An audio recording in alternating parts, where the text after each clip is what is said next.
Hello and welcome to the Capital Games Podcast. I'm the Wiz. And I'm Zero. Zero. Oh man, Yes. usually I come up with something to talk about beforehand, but I kind of forgot. Well, I mean, we can talk about stuff that I've been playing. A very, very kind friend of mine ended up sending me a copy of Pokemon Scarlet and Violet Oh, in pre-order code. So I do actually have hands-on experience with it, and the reports of everyone saying that the game visually looks bad, I can corroborate this because there are some moments where just visually the game chugs and it looks like it goes almost down to like 20 FPS. It's pretty awful looking. I was looking at videos from like people on Twitter and everything, and for a minute there I was like, "Are you guys putting filters on this? Because this doesn't like this looks really bad." Like I was like, "This doesn't look great." And to be fair, also, Sword and Shield did not look really hot either. It looked fine. But what Nintendo games usually do is they have really good art direction to mask the fact that they're on inferior hardware. And Violet and Scarlet didn't seem like it was even doing that. Like, what is it? The game looks ugly, or does it not look designed very well? What's the issue? Do you think? Me personally, I think it's just that the game just looks ugly, and that's mostly down to just Game Freak just not being great at visual optimization for their games on Switch. Because conversely, earlier this year, you had Xenoblade Chronicles 3 come out, and that's probably by far one of the best looking Switch games that you can buy right now. And there's no suboptimal frame rates in that game. Everything transitions smoothly. It just looks really bad on Game Freak because it almost kind of makes them look like a completely inept studio who, after several years of the Switch being out, still doesn't know how to maneuver around the Switch console itself. Xenoblade looks like I was surprised at how good Xenoblade looked. Definitely, the talk that was going around not only on Twitter but on TikTok, which I'm not on, and I only saw this video from TikTok from another YouTuber and did a YouTube video on it, basically saying the reason why this is so bad is because the hardware is so bad. Do you Yeah, agree with that? and I see the hardware thing being thrown around a lot, and honestly, I don't think it's a hardware issue, especially when you have games like Xenoblade Chronicles that run completely fine on the Switch hardware. I think it's literally down to just the fact that Game Freak staff is either A, inept, or B, overworked, that they just cannot get the optimization properly done on their games. Maybe that excuse or that hypothesis might have been something plausible to mention back on Sword and Shield when people may not have gotten the full story, but it just seems like Sword and Shield was another bad optimization job. And then we have Scarlet and Violet, which has now sort of shown that the game still looks poorly optimized. And then just when you have recent games on Switch that clearly don't have too much visual performance issues that look perfectly fine or run at a very stabilized frame rate. Recent releases being stuff like Xenoblade Chronicles 3, the Near Automata port that recently came out. That one runs at a very stable frame rate. Just you've got a whole bunch of these games that have recently come out with very, very stable frame rates, and all of them that have stable frame rates seem to have just the fact that the developers or port houses that were working on them did a very, very good job to make sure to leverage and optimize their game to use the Switch hardware in a way that doesn't bog down the system. And Scarlet and Violet go, I think the main Pokemon loop is fun. The whole bit about being free to explore whichever gym you want. There's a bit of issue on that gameplay loop, which I can elaborate a little later on, but yeah, just I think visually, I think it's just mostly down to the fact that just Game Freak has just not gotten used to how to optimize their game to run in a great state on the Switch, and that just really is more due to the fact that just when you have other big high profile games that have recently released that have stabilized frame rates, it just ends up exacerbating how bad Scarlet and Violet look. I mean, we talked about it last week as to why we think Nintendo and the Pokemon Company decided that it was okay to release this in this condition, or why it was in this condition in the first place as well.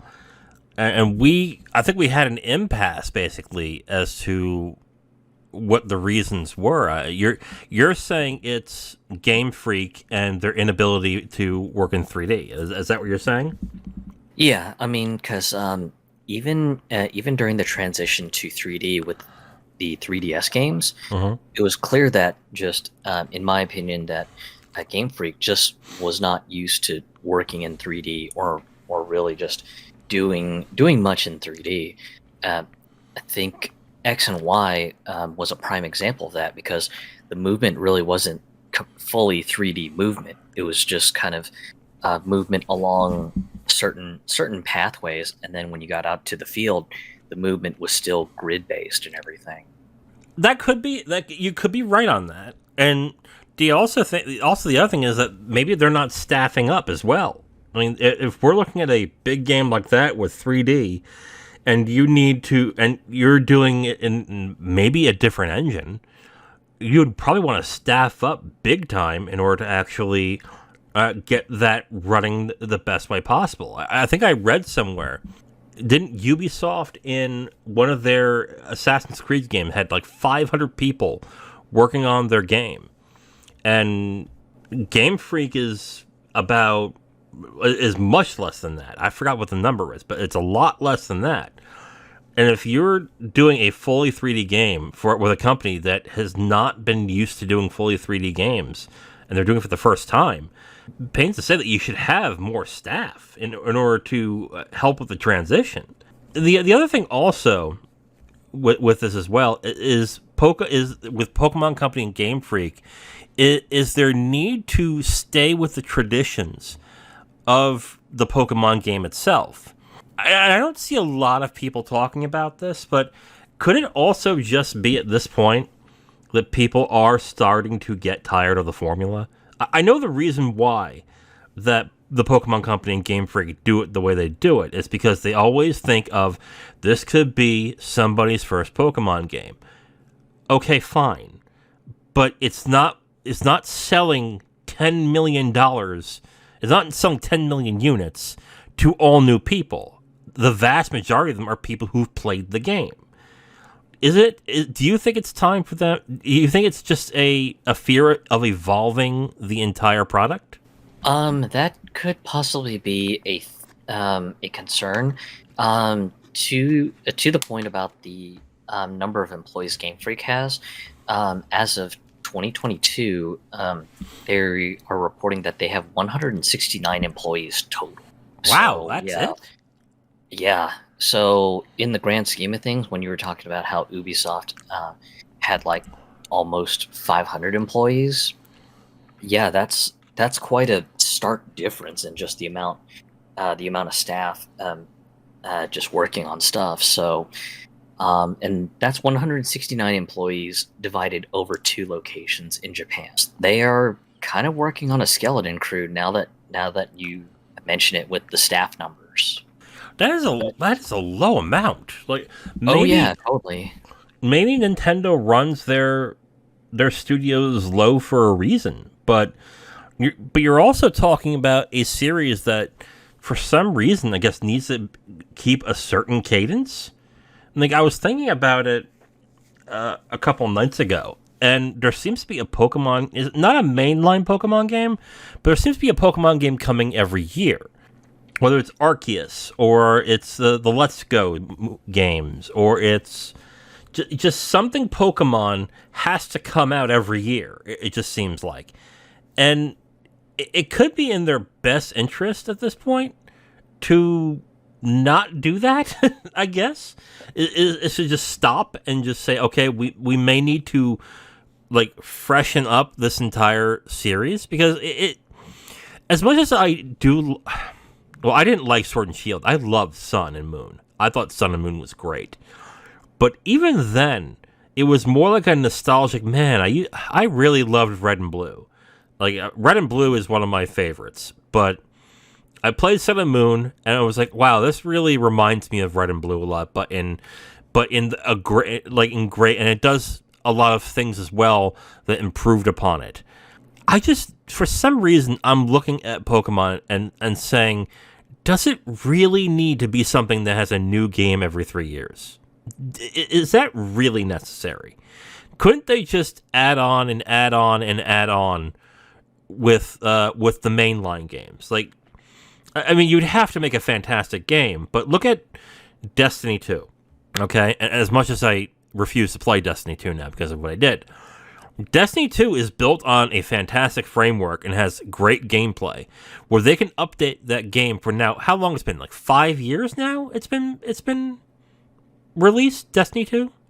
I think so. Yeah.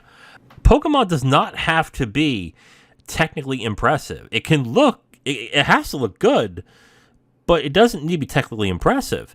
You could have a Pokemon game come out and then update that for years upon years upon years with new Pokemon, new areas and everything, and do it like that, and people will be just as fine with it.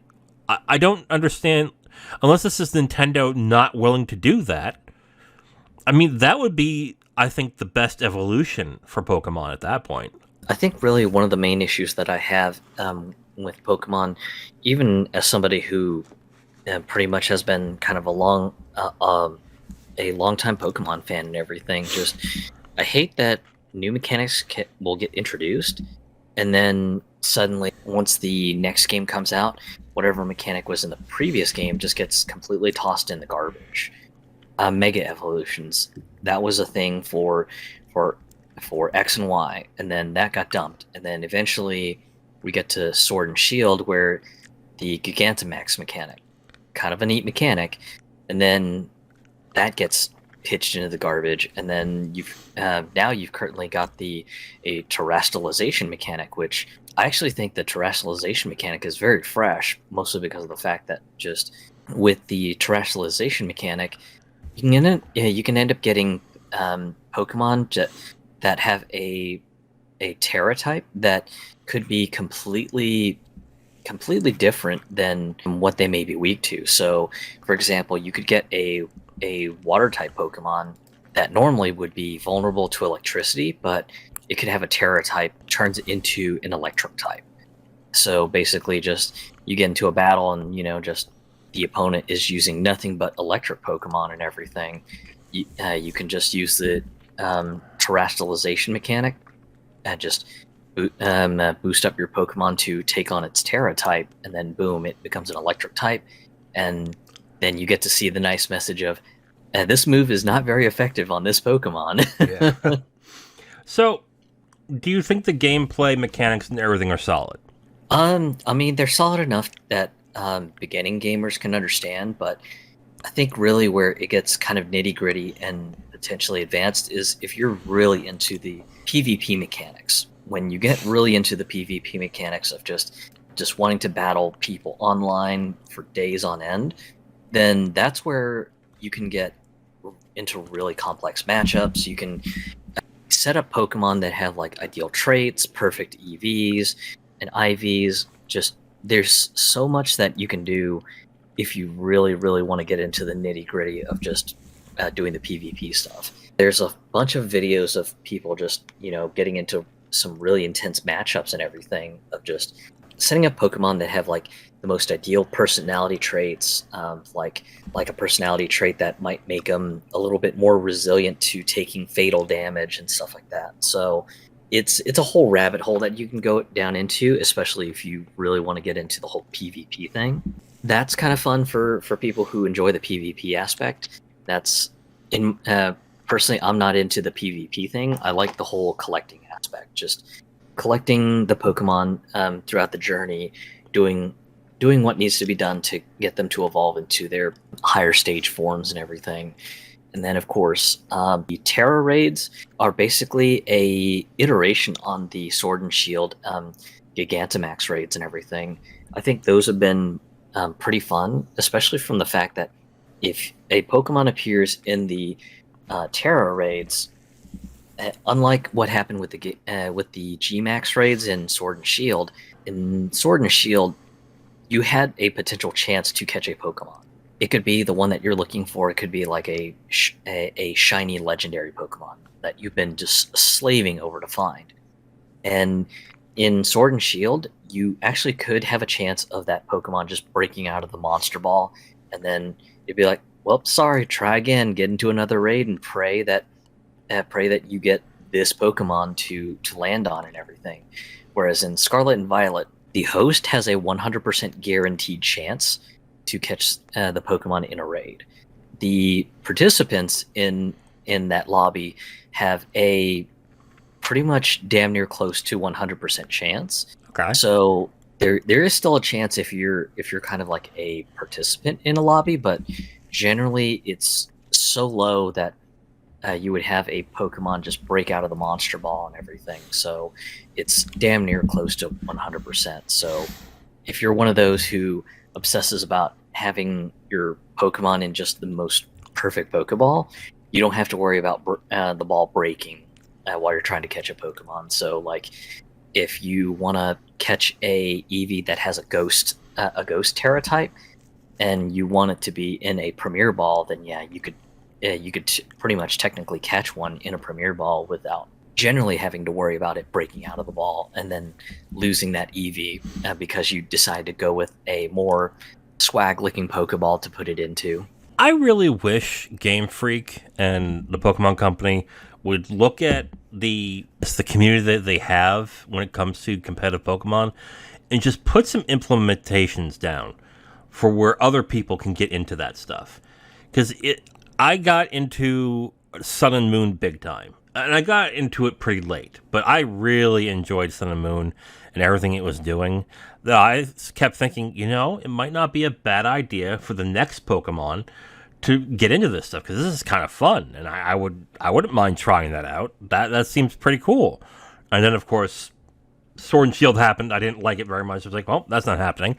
But the thing I wish they would do is they would introduce that aspect more, or have something in there where people can actually get into that stuff through the game without going to like all these websites or to all these trackers and calculators or anything on the PC that you would have to go into. I just wish they would put more of that into the game itself. Overall, like if the game does get better, if they work on it a lot more, and they get into a state where it doesn't feel broken, could you recommend it? Would you play it more? I personally think so. I mean, just like I said, for me, just the gameplay loop is fun enough. I mean, it's not like the deepest thing in gaming. This is not me saying that Pokemon's the greatest game ever or anything like that. But I mean, just I do agree that it would be nice for them to kind of be a little bit more transparent about just how some of the advanced mechanics work, especially for anyone who really wants to dive deep into either doing PvP battles or even doing something like perfect breeding of Pokemon just to get a Pokemon that has just absolutely perfect stats, or just even for those who really want to go out of their way to just get the bling factor as high as possible. Maybe even just making it a little bit easier to figure out the shiny mechanics and stuff like that, because I know some people are super obsessed with just catching shinies and also breeding shinies, but yeah, that's a whole mess of its own and everything. Yeah. The good part about some of the mechanical end stuff is some of the stuff that they have done in Scarlet and Violet. One of the big things that has made me actually quite ecstatic about some of the mechanical changes is the ability to remember and forget moves. In all of the previous games, usually you would have to go to a person who specializes in helping Pokemon either forget or remember moves in their entire history. In Scarlet and Violet, you actually do that in the Pokemon summary menu. So nice. There's no need to travel to find the NPC who can help you remember and erase moves. So that's one change that I think is just absolutely awesome, especially because, I mean, I can't count how many times in the past games where I'll go, okay, I think this is the moveset I want to go with, and then it turns out, oh my god, I shouldn't have deleted that move. That move is pretty much one of the best moves for this one Pokemon. Shit. Okay, well, I guess I gotta go recatch one, retrain it, and then just make sure that when it gets to level such and such, not to delete this move out. Yeah. So that's a change I think that's in the positive for the series, and I love it. Good. Renaming is also the same thing. You just go into the Pokemon summary menu, and there's an option to rename the Pokemon.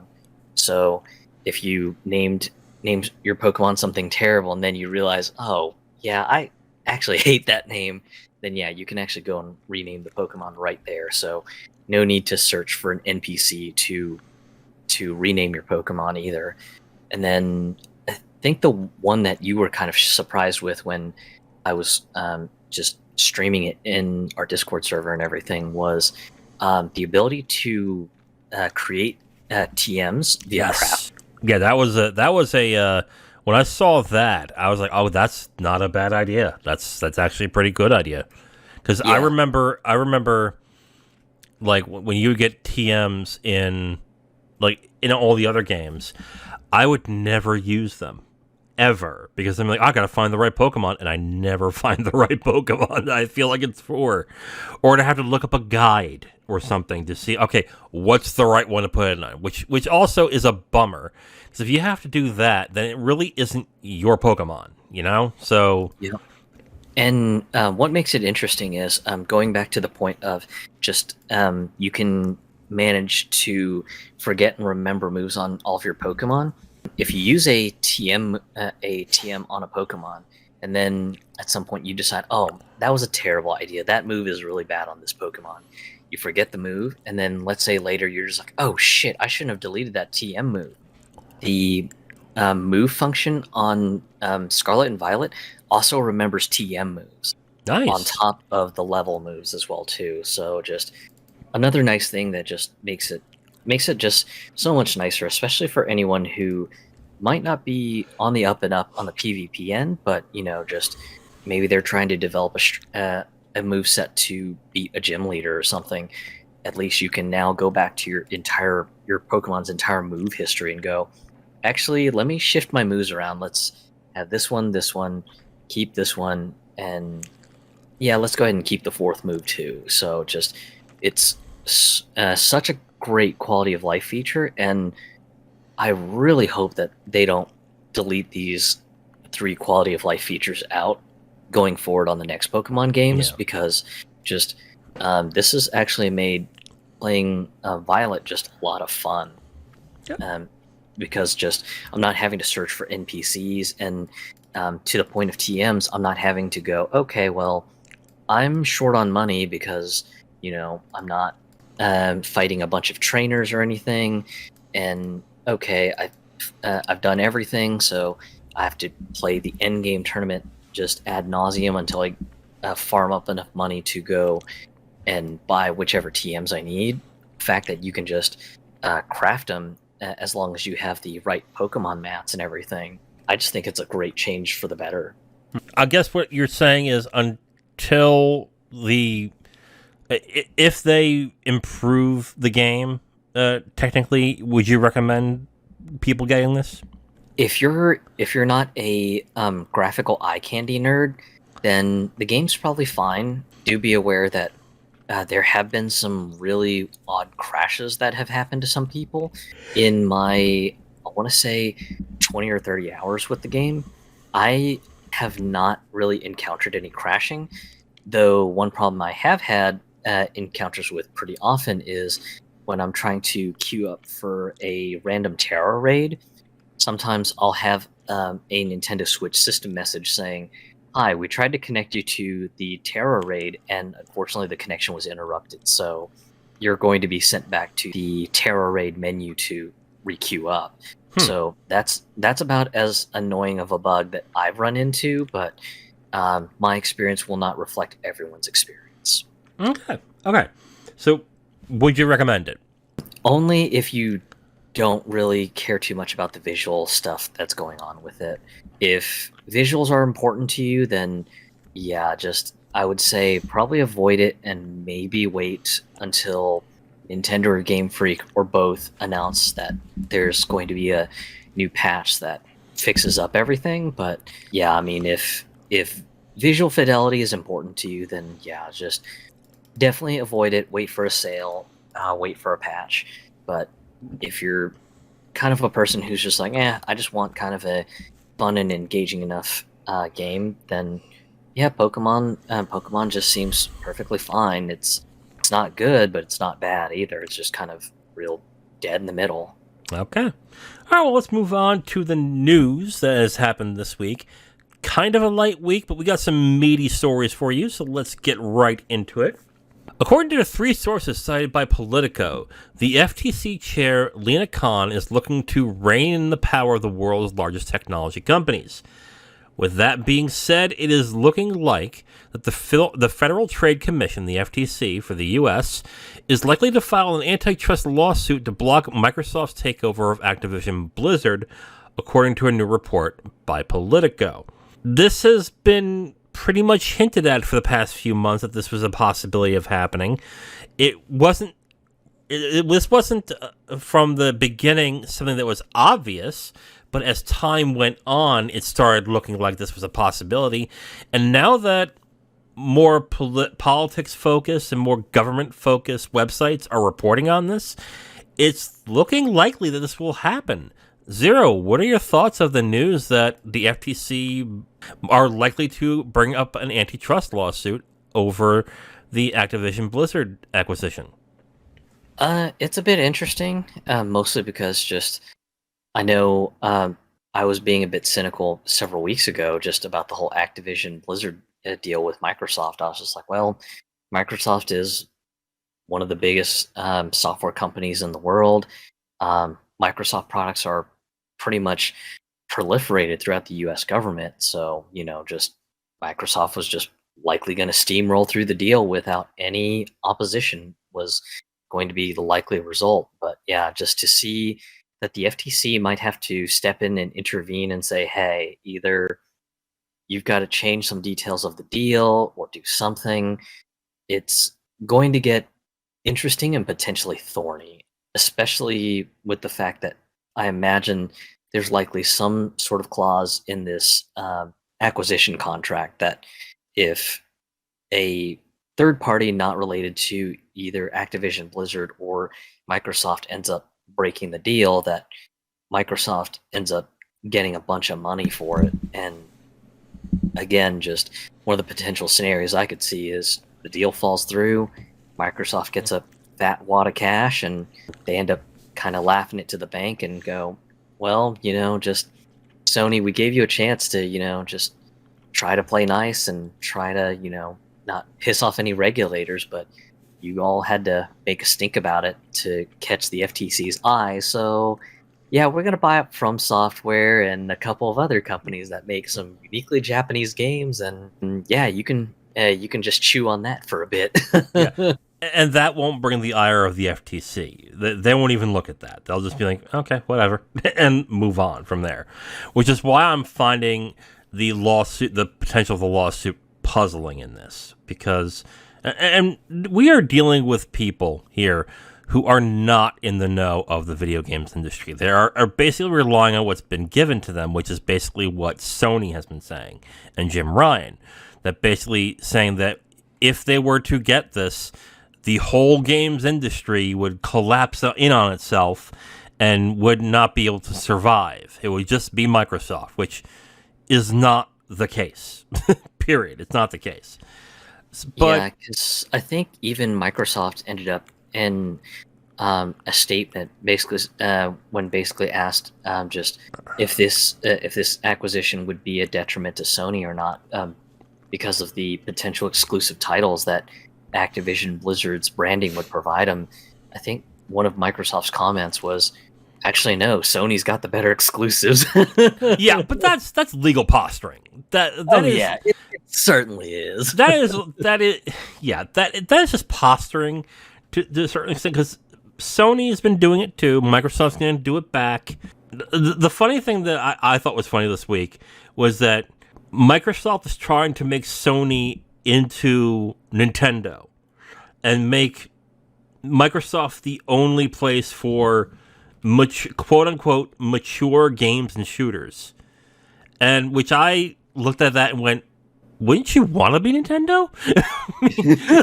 Like, I guess maybe not the Sony company in itself, maybe like the tech company may not want that. But if I were like a game development house or a house that made game systems, like, I'd want to be Nintendo. Like, what's wrong with that?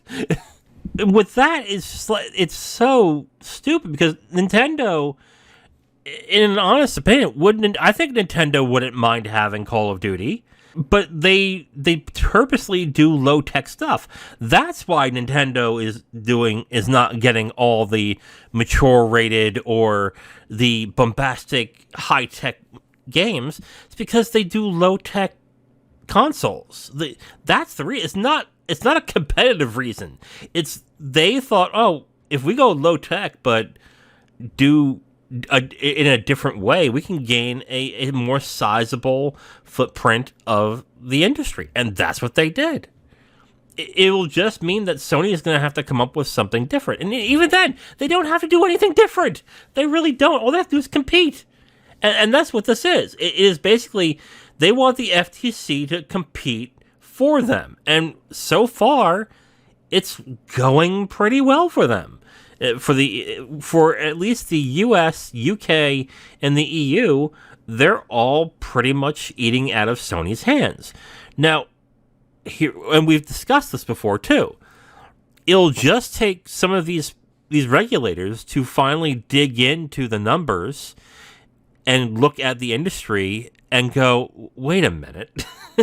First off, COD is not the biggest, because they're making out COD to being the most popular brand in gaming, which is not true. Technically, it's Pokemon. Like, Pokemon is probably the most popular brand in gaming, followed by Fortnite, and then Mario, Zelda, Halo. Like, those are more popular in that case. I don't know if they're trying to delay it or try to get some concessions. Maybe that is what they're trying to do here. To get some concessions out of this so they can gain enough of a foothold to not get hurt that badly. Maybe that's what they're doing in this case.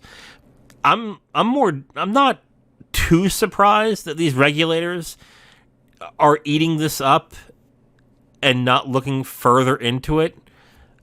I'm kind of not surprised because if there's anything that doesn't know anything, really, it's the government, unfortunately. I'm surprised that it's going so well. I'm just curious, like you said, I'm curious to what happens when this is over. Whether the deal goes through or not. If the deal goes through, I'm really interested to see what Microsoft does in retaliation. But if it doesn't go through, I think you're right. What they'll do basically is says, okay, fine, we'll buy From Software and Square Enix, have a nice day, goodbye. And then what will Sony do? Because Sony can't go to the FTC for that. Because they're going to say, wait a minute, you said the $67 billion thing was the one that was going to cause the whole industry to come down. How is this $800 million purchase going to do that? How is this $1 billion purchase going to do that? What are you talking about, Sony? Like, I'm curious, really, to where they're going to go from there. So, yeah, because if this deal goes bust and Microsoft ends up getting a bunch of money that they give to the Xbox division due to the contract falling through, Sony's going to look like they're crying wolf if Microsoft turns around and uses this brand new war chest of money to say, all right, well, Square Enix looks very attractive now, so yeah, sure, we'll throw a bunch of money and buy them out and everything. Or another good one being FromSoft, like we've said before, or who knows what other studios could be considered as beloved to the public and not potentially under the houses of either Sony or Nintendo. Just Microsoft could end up throwing money at something, and yeah, it's just not going to look good to regulators if Microsoft does that, and then Sony turns around, cries wolf, and goes, "Oh my God, their purchase of From Software is disrupting the video gaming industry." Because yeah, I can see just regulators just looking back, going, "Wait, didn't you say that this Activision deal was going to be the end of gaming because it was going to provide unfair competition? How is this much smaller company going to be doing the same thing? They're smaller. This is not really an issue." And then just we get into a potential timeline where maybe the next Elden Ring game is just an Xbox and PC only thing. I don't like that future either, as much as anyone else. So yeah, just it's not something that has a black or white solution, as many people would like to think it does. This is going to be one for the ages, and I think I can speak for the both of us. We're probably going to be watching this with very bated breath. Yep. Serbia just unconditionally approved the acquisition, and it looks as if reports are saying that the EU will accept concessions in order to actually let the deal go through. So there's that. If the EU, I think it's the EU. Is it EU or UK?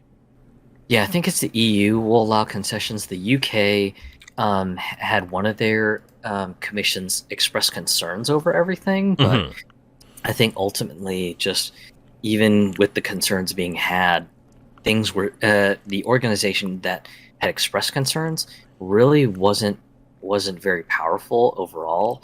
If anything, I think some people had commented that the organization in the UK was a bit toothless of all things. Yeah, it's the EU. Yeah, the EU. The EU will be Microsoft is likely to offer concessions to help gain EU approval for Activision deal. So, which we also talked about. We also said that there is a possibility that Microsoft might pay a fine, or they might make something available to everyone for a period of time. We've talked about that before. My question really is, because Activision Blizzard is also spending money to defend this. What exactly does PlayStation really think they're going to get out of this? Do they really think if this goes bust, everyone's going to be like, oh well, I guess we're going to have to make everything exclusive. They're going to have to do more stuff with PlayStation again. I don't see that. I see this as basically, if this doesn't go through, Activision Blizzard turns around and goes, fine, fuck you then. We're going to make this exclusive stuff to Microsoft. You can go piss off and go from there. They'll still put the game out on PlayStation, sure, but I could foresee that if this doesn't go through, that the one company that would be most pissed off about this is Activision Blizzard. And from what I've heard of Bobby Kotick, he's not somebody who will be like, it's business. No, he will not hesitate to screw somebody over. And he's not going to lose his job if Activision Blizzard is not bought out. He'll still remain a CEO. He will be Activision CEO in perpetuity if this doesn't go through, to be absolutely honest. I don't see what Sony gains from doing this at all, to be absolutely honest. And here's the other thing. I don't think the lawsuit is going to be that fruitful in the end. I think they will threaten the lawsuit. They'll file it. Microsoft will go to the negotiating table, say, okay, what would you guys like for us to let this go through? And even though their boss said, I want to crack down on these I want to crack down on these companies, we all know if you grease a few palms and you do certain things, you'll get it to go through anyway. So what do you think the concessions will be for the US or the EU that will allow this to go through? Ooh, that's going to be a hard one. Yeah. I know. I think probably the first one that's going to be on the table is likely going to be some sort of concession or promise that Call of Duty will always be available for PlayStation. There won't be any sort of sweetheart deal like, there will be a concession in the contract that says that PlayStation will be the official tournament platform for Call of Duty. That ship has since passed, but yeah, just at minimum, it'll be some sort of promise or commitment that future Call of Duty games will be available on PlayStation. And there will no longer be stuff like, PlayStation gets beta access 1 month early than any other platform. If anything, I could see Activision Blizzard just going, oh, well, since Sony screwed the deal where, we could have had a huge payday, fuck those guys. We'll do some exclusivity deals with Microsoft instead. Yeah. We'll say, premium camo pack for Xbox and PC, or just free season pass for Xbox players who are on Game Pass. Just there'll be some sort of like sneaky jabs at Sony for basically completely screwing the deal over. Yeah, I think the concession of having Call of Duty in perpetuity, I think, will be excessive. I think it will be for 5 years, starting in 2023. I think what will end up happening is that they'll have to give Sony essentially, quote unquote, enough time for them to develop their own Call of Duty-esque game. And then that will allow them to basically, go on. And then they'll allow them to keep it from whatever that time may be. Which might be what Microsoft was going to do in the first place, is to not essentially keep it under lock and key for a period of time. I can also see fines. I can also see him say, okay, you have to pay X amount of fines, which are probably in the billions at that point. Other than that, here's the thing that I find crazy about this, and it's basically that I don't think Call of Duty is the big thing here. I think it's King. I think King is the thing that Microsoft wants, because they want to have some kind of foothold in the mobile market.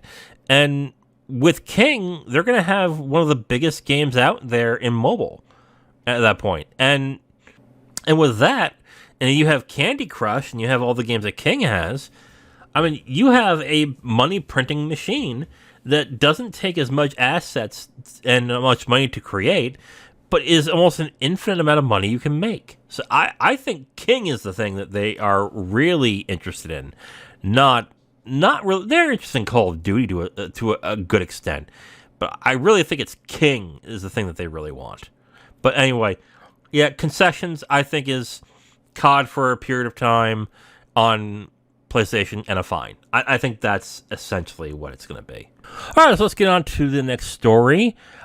Within the documents that have been sent to the FTC in regards to the Activision Blizzard buyout was this little nugget that started making headlines and started getting people excited on Twitter, is that basically the new consoles are not coming till at the earliest 2028. Now, to keep this in perspective, the new console, the current console generation now, which is PS5, Xbox Series X and S, has been out for 2 years at this point, which means it's going to be an 8-year console cycle, according to what this report has said.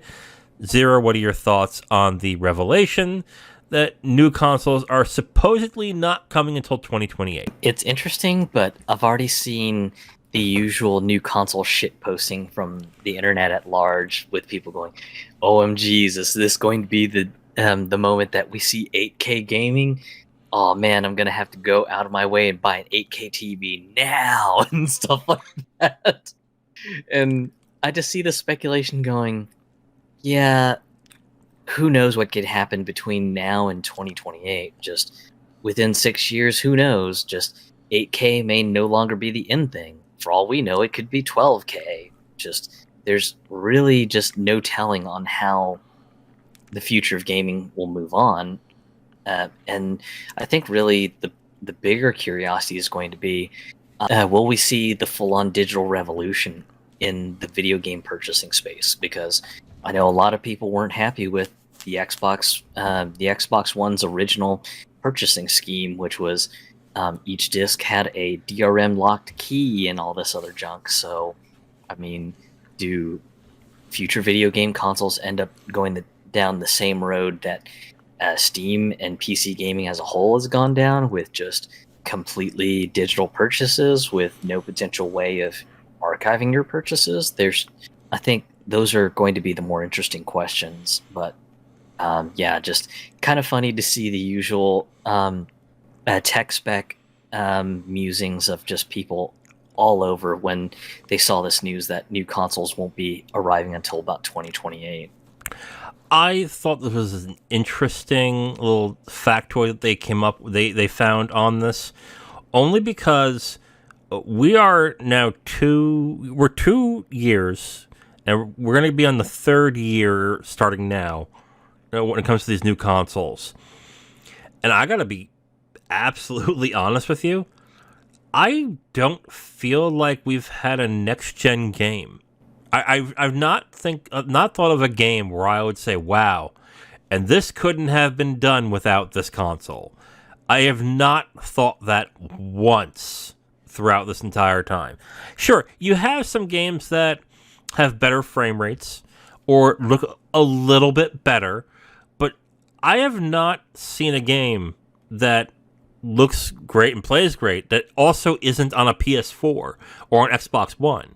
So we haven't hit the point where we even feel like we're getting like new games essentially that harness the power of these consoles. I mean, I guess one exception is the Ratchet and Clank game Rift Apart, but that was kind of tech demo-y at least. I don't know. I guess that kind of counts at that point.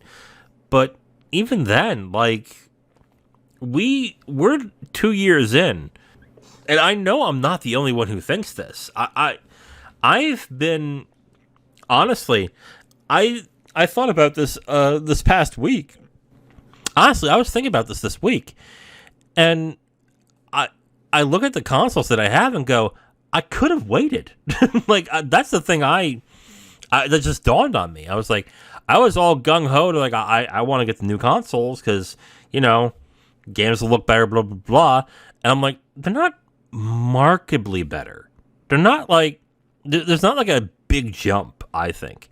And I just haven't seen a game in these new console cycles that really makes me think that they are really utilizing this hardware. And if they're saying in 6 years they're going to now do it all over again, to me this might be an almost wasted generation. Where almost half the generation, or a third of the generation, is spent just trying to ping pong between the last and this. I mean, that's pretty bad. I would think 2030 would probably be a good year, because if it turns, and unfortunately, the gaming community doesn't really have a long track record, or not a long track record, but they don't think past a year or two, because they'll start saying, "Oh, 2026, the hardware needs to get better." Blah, blah, blah. I'm like, not really. It does not, because we're still making game. Like, here's the thing that dawned on me after listening to a podcast this couple days, is that a lot of the new games that are coming out now, if you put them on PC, still only require a 960 or a 1050 in order to run. What does that tell you right there? Like, we're not getting new gen stuff. We're just getting maybe like you're getting like some games that run a little bit better or a little bit prettier, maybe, but you can still run them on an Xbox One essentially. And because you can still run them on Xbox One and PS4, they're coming out on those systems. So to me, we haven't had a next gen game that really, I would say, defines this generation. And usually we have at least 2 or 3 at this point. I know I've seen some people, as far as like the 9th gen stuff goes, some people have tried to float the idea that Elden Ring is the game of the generation, but it really doesn't count because it also came out on 8th gen consoles too. So that's one of the reasons that, in my mind, I would disqualify that mention completely because it's not truly a 9th generation game. It's still a hybrid generation game between 8th and 9th. And it's not a borked version either. I've not heard anybody complain that, oh, this one is screwed. Like, this is not a good port. Like, I don't hear that happening either. I'm not hearing like PS4 players and Xbox One players, except with like specific games, them saying, oh, don't get this version because it's absolute crap. Like, I remember Shadow of Mordor. Remember when Shadow of Mordor came out? And it was on Xbox One, PS4, and they also did versions of it on PS3 and Xbox 360. I think people have forgotten about this, but those versions were so gimped that I think the Xbox One and PS4 versions got like 9s and 10s, and the other versions were like 4s and 5s. Like they were abysmal. Like the game did not run well, and I think the Nemesis system was completely stripped out of it. Yes, correct. Yeah. The 7th gen versions had the Nemesis feature completely just deleted out. Right. So, which I know for some people it just kind of floored them. It's just like, oh my god, that feature just got deleted out. Why? And it's just like, well, unfortunately, just the reason the feature got deleted was there simply were tech limitations to PS3 and Xbox 360 that just didn't allow them to keep track of all the nemesis that you end up making while playing the game and everything. Right. And we're not having that issue right now with games when it comes to both generations. Like you mentioned Elden Ring, that is coming to both systems. Yakuza Like a Dragon, and the other thing that they do as well is they release the next generation games, and then a few weeks later announce the last gen ports. They get released and they're fine. Like there's literally no difference. It's like, okay, whatever. Yeah, and I mean, if people want to get pedantic about the differences, you might have reduced draw distance. You might have less objects in memory that might show up, but for the bulk of the consumers out there, they're probably not gonna care. I mean, the way that most consumers are gonna see it is, hey, does it run on my machine? Great, awesome. Yeah, it doesn't look like crap. Awesome. Like another one, Miles Morales. Miles Morales was one of the games that launched with the PS5 and got a ton of sales because it looked really good. They put it out on PS4 a month and a half later after it was released, and that was fine too. Like, we're not seeing a marked difference with these consoles. And I don't think it's the power of these consoles. I think that the companies have started realizing that, oh, we have this big consumer base with the PS4. Why are we getting rid of that? Why are we getting out of that at all? And that's where the business lies. My feeling is if by 2025, 2026, if we're still looking at ports coming to the PS4, either we're having a much longer generation, or this is going to be a wasted generation. This is going to be a generation where basically innovation was strangled by the business to the point where they essentially say, oh, we can't get more blood out of the stone. Okay, fine, let's just use we'll do the PS5 for now, but then the PS6 will come out in 2028, and then we'll do the same exact thing over and over again. Like, that's where I'm thinking might happen. And if that happens, oh my god, that will be terrible, because that's my fear with the games industry, is that the business side is going to creep up more and more and more into the creative side. And this is a big way of doing that.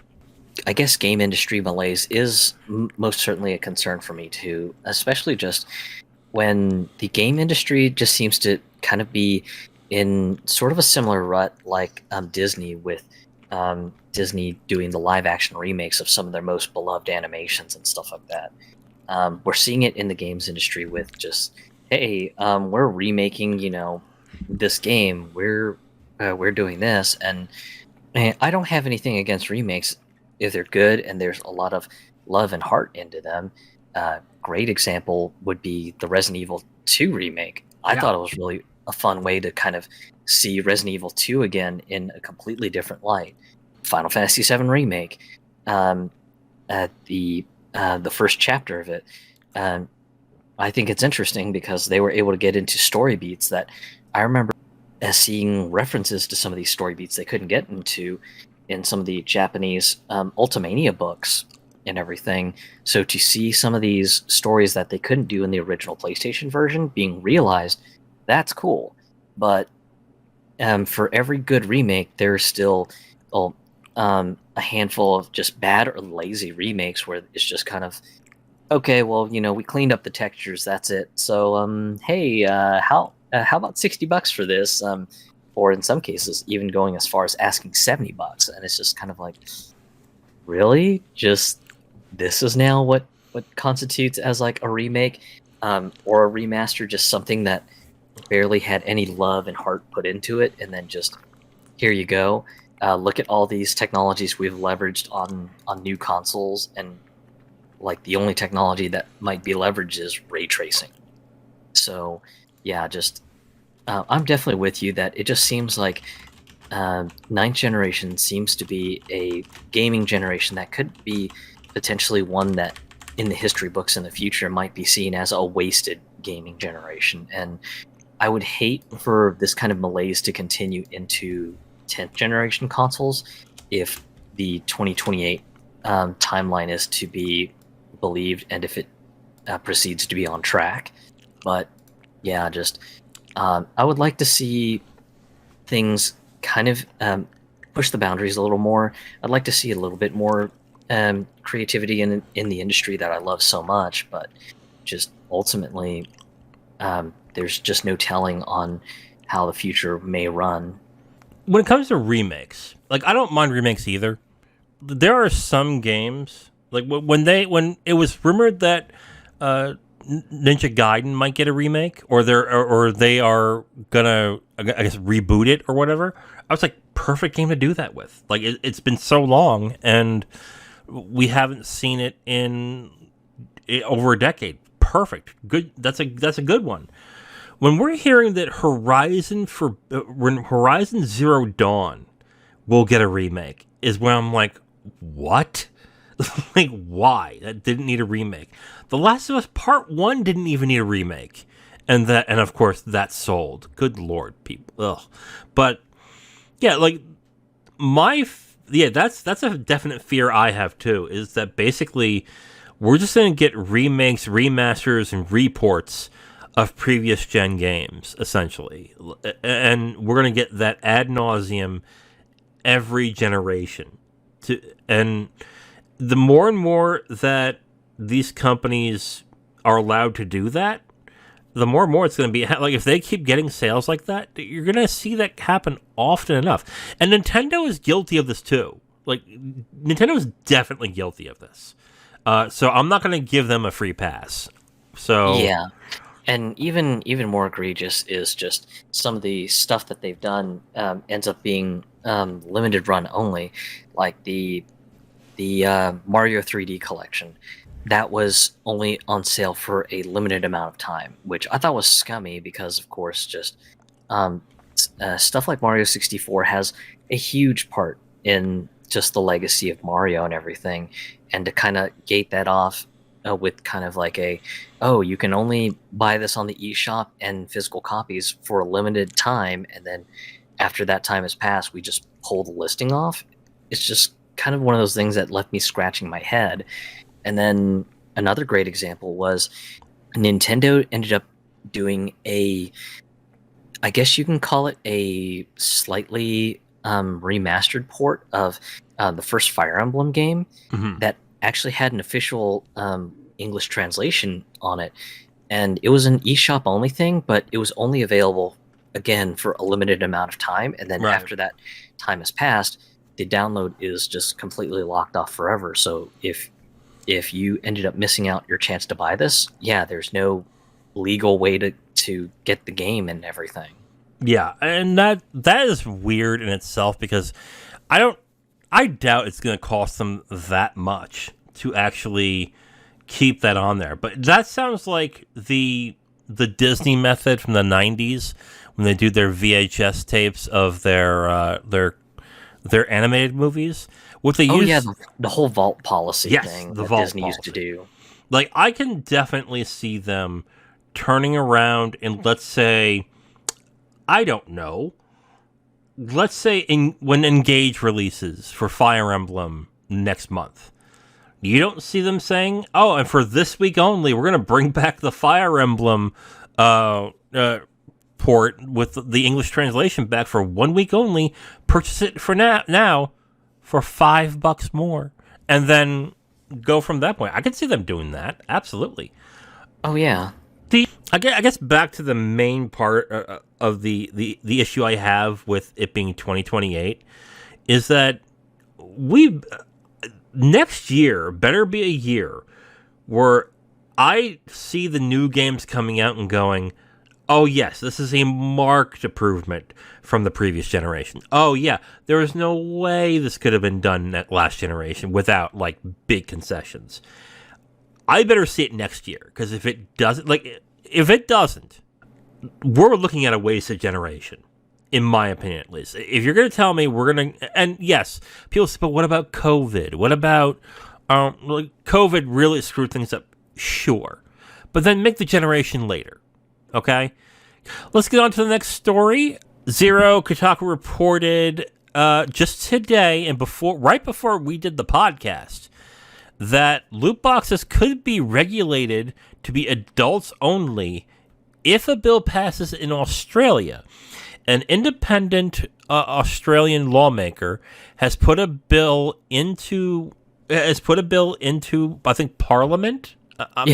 In Parliament, that would essentially take loot box and loot box mechanics, which could also mean packs of cards and stuff like that, would have to be regulated as adults only if it's in video games. And adults only is basically 18 plus, and that kids cannot buy it or play it at any point in time.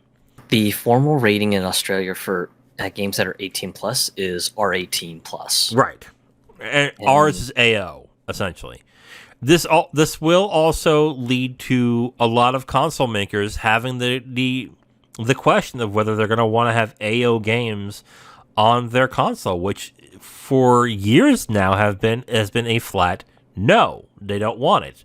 So Zero, what are your thoughts of this Australian lawmaker trying to get a bill passed to make loot boxes regulated to be adults only? It's a bit interesting because this Australian politician, Andrew Wilkie, is following the same example that we've seen in countries like Belgium and the Netherlands, where in those two countries, they just flat out outlawed loot boxes, period. So this is a bit of a step below that, so not quite as extreme, but it does bring up the interesting question on just restricting games with loot box or loot box-like mechanics to be only purchasable for people above the ages of 18, because 18 is the legal gambling age in Australia for anyone not familiar with Australian law and policy. What makes this interesting is, will this end up making games that have loot box mechanics, such as the NBA 2K series by 2K Games? That's easily one that could be under the crosshairs of this potential law if it does even pass in the Australian Parliament. Because if it passes, a game like NBA 2K would also have to have a screen right before it boots up to the title, warning in a pretty large font saying this game does have microtransactions. So even if a person chooses to buy it, they will have to suffer through the fact that there will be nag screens right before you get to the title screen. So that's another requirement, Mr. Wilkie's policy that has been introduced into Parliament. So, and much like you said, in the US, typically an AO rating is a death sentence for a retail game. Just no console makers want to have a game that is rated AO on their consoles because they want their consoles to be seen as a product that's enjoyable for the entire family, and to have a game that has a giant AO mark on it doesn't really look good on the retail space.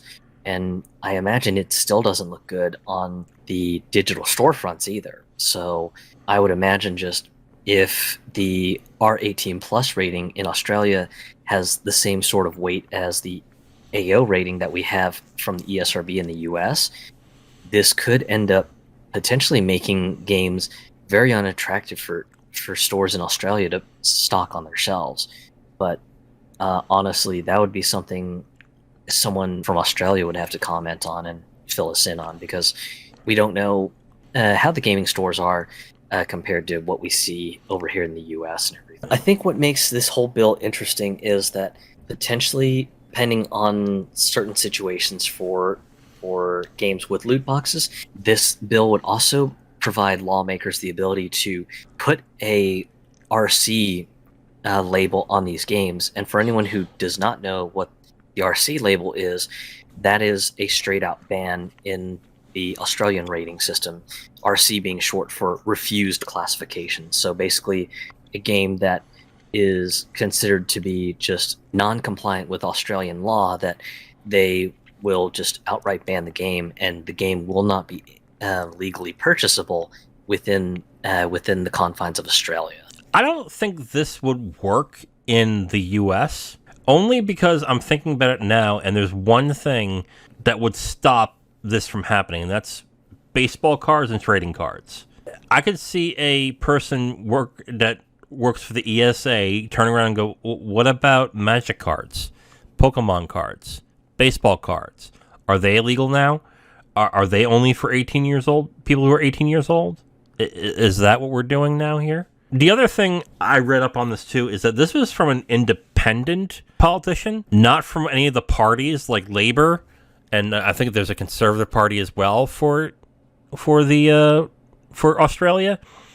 And the reason why I'm saying that is because if it was it's the Australian Labour Party and the Liberal Party that I think has the most people on there.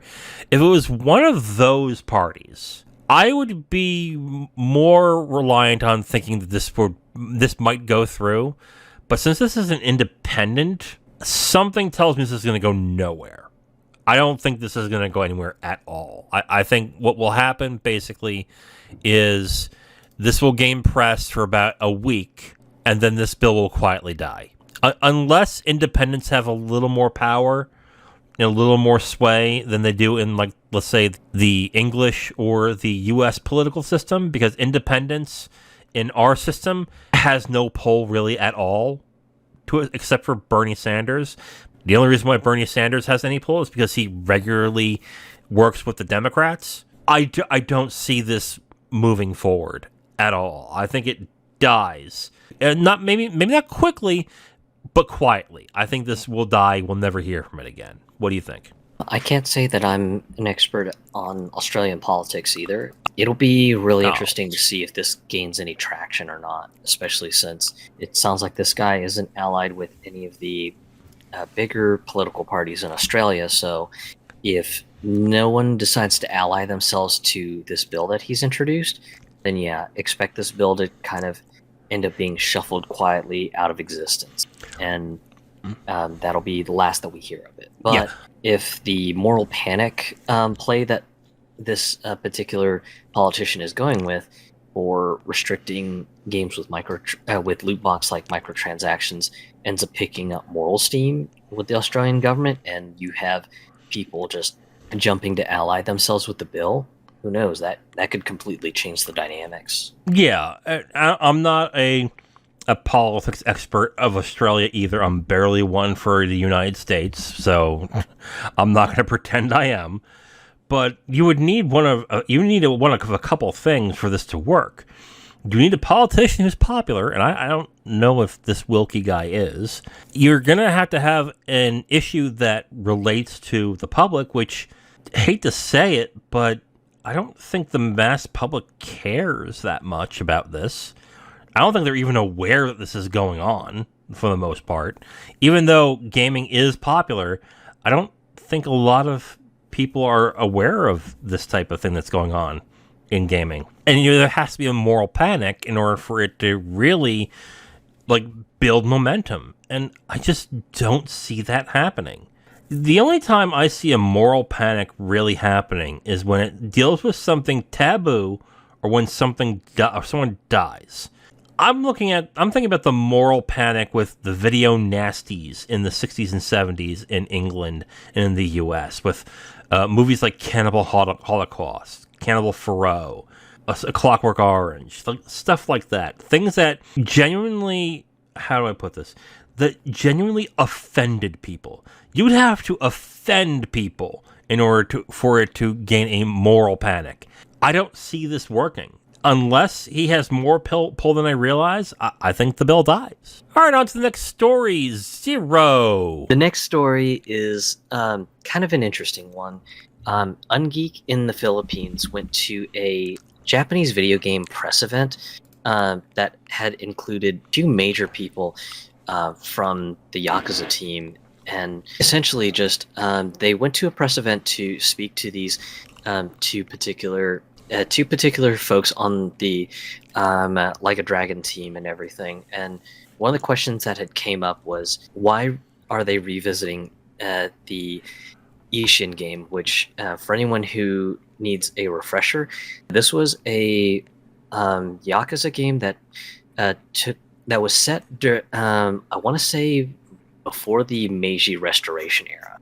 So kind of a very, very specific period in history. And it was one question that they just kind of had curiosity on, which was why look into, completely remaking this game, because this game is on kind of the niche side, and on top of that, just is there any plans to potentially revisit other sort of Like a Dragon or Yakuza games in the past that could use a little bit more of a highlight and everything. And Masayoshi Yokoyama and Hiroyuki Sakamoto had both kind of commented back with answers to these questions and everything. And one of the big points that they made was the fact that just they had wanted to kind of give the Ishin game a little bit more of a chance, but bigger piece was more towards the question about if there could be a potential chance to revisit any of the other spin-off games in the past. And one game that ended up being mentioned in this big press event was they had mentioned that they would love to revisit Like a Dragon Kenzan, which was a PS3 game. And it takes place within a similar historic era, so a little bit before the Meiji Restoration era. So think samurais, ninjas, and stuff like that. And where it gets interesting was they had mentioned that if the sales on the Ishin remake actually meet expectations, then potentially a Kenzan remake could be in the cards. It's interesting to hear this, but unfortunately I have a bit of a cynical take on that, but I'll pass this off to you to see what you thought about this piece of news. See, I didn't even know there was a second spinoff, to be completely honest. And I will admit, Yakuza is a game series that I'm not very well versed in. I've always been interested in it to a certain extent. Like, I played the original on PS2 and actually really liked it, but I never stayed current on it for whatever reason. I just didn't do it. I knew about Ishin from an old 1UP video from the 1UP show. God, that's a long time ago. Good Lord. Remember the 1UP show? Yeah. Yeah. They showed that game for whatever reason on an episode one time. I was like, oh, well, that's interesting. And that and they kept saying it's never coming here, whatever. But now I guess since Yakuza is popular, they're putting that out here. I did not know about this other one right here, but it makes sense that they're going to wait and see how the spinoff does in order to release that other spinoff, because I think this is a test to see exactly like how popular the Yakuza brand. Well, now it's Like a Dragon, or what the Yakuza brand is at this point. But that's weird too, because they're going to release the spinoff to see how strong the sales go, while renaming the entire series something different, and hoping that the entire fan base is going to know that when the new one comes out. I don't know about you, but I don't think that's going to turn out very well when it comes to that, especially if they're renaming the entire series when the spinoff comes out. I think if they kept it Yakuza, Like a Dragon, Ishin, then I think that would have been a lot better. It might be a mouthful, but at least you would have that, and then make the next line one with the main character from Like a Dragon to be Like a Dragon 2, and then that would make complete sense, because people would be like, oh, okay, yeah, that's from the Like a Dragon series. I get it, cool. They're probably going to look at this one and go, oh, Like a Dragon Ishin is just like the JRPG Yakuza, and be like, oh no, wait a minute, that's not what this is. That's weird, why?